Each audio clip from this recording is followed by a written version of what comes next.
Hello, my name is Hannah Hawes, and I'm a sophomore here at UWS. My major is in elementary education, and my minor is in special education. This semester, I am really excited to learn how to use the different theories in the classroom while understanding their limitations and the exceptions that they have.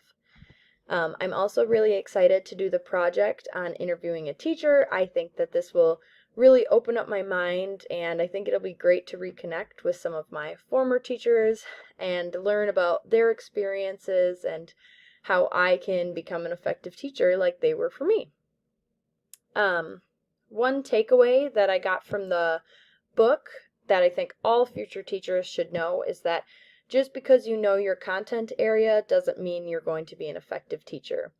I think that most of education is based around content area, or you hear that most of it is based around, like, you need to know your content. That was something that was said before I wanted to start teaching, but I was given some advice this year in another interview project from a former teacher that about 70 to 80% of being a teacher is about managing and regulating behaviors.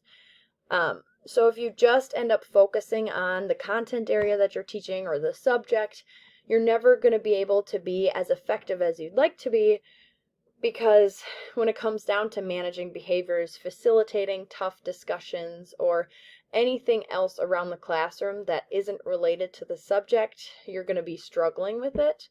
And I think that expanding your thoughts and going through these teacher education classes and learning more about the theories and how to manage your classroom and how to be an effective teacher, I think that that's a really great thing, and I'm excited to do that this year.